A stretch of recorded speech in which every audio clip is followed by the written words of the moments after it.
So I want to talk about runtime reflection in C++, but first I just had to share this poem, because as I was driving to this conference yesterday, I had this poem kind of in front of me. They have poems on the walls of the subways here. I was staring at the poem about reflection on my way here, so this probably means something.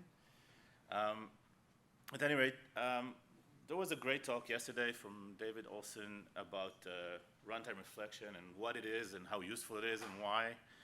So I'm not going to go into that. But I do want to mention that even though it's not really in the standard yet, there are already implementations out there for runtime reflection in C++ that don't rely on the compiler. And I just want to describe one of them. Will this work?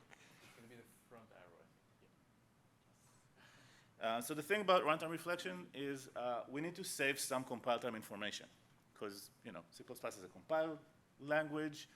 The shape of the program at runtime is very different from what it is in compile time. If we want to reason about, want to do stuff with compile time notions like classes or methods or whatever, we're going to need to save that information somewhere. And most existing implementations, they use macros to do that, or in the Qt case, they use a precompiler and some macros.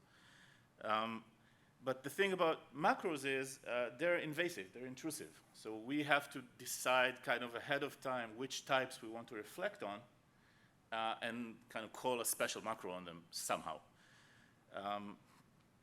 But turns out that those sneaky compiler writers, they've been saving this information the whole time for decades, and they never told us. If there's anyone here who's a compiler person, I'm going to expose you right now.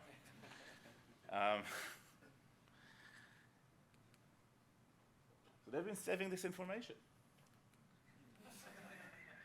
all this time.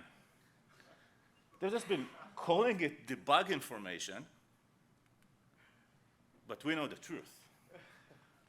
So to prove that, I implemented something called libmirror, which uses debug information as to implement runtime reflection. And it supports runtime and compile time reflection on types. You can pass a type and kind of get all the information you need about it. You can even pass just a name, and you get like the methods, the members, even things like visibility information, size information, all that stuff.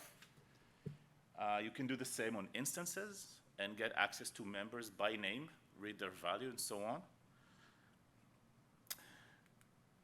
And you can even reflect upon reflection. If you're philosophically inclined, you can actually call libmirror on its own data types. And the point here, beyond me trying to be a little clever, is that this library is so non-intrusive that I can actually use it to reflect on types of libraries that I include, completely unmodified, which is kind of nice. We can also do a couple of interesting tricks that fall under the category of runtime code injection, I believe. It's a term I learned yesterday from David's talk. So one is that given the type information of a class, we can create a new instance of that class. And secondly is we can actually call methods by name. But there's a caveat there, because at runtime, these methods, they may not exist. They may not have an address. They may have been optimized away or inlined or whatever. So if that's the case, then obviously we can't find them at runtime. We can call them. So thank you. The code is available on GitLab. It's kind of a proof of concept type thing, but I would still love it if you just go there and give any feedback. Let me know what you think about it. And thank you very much.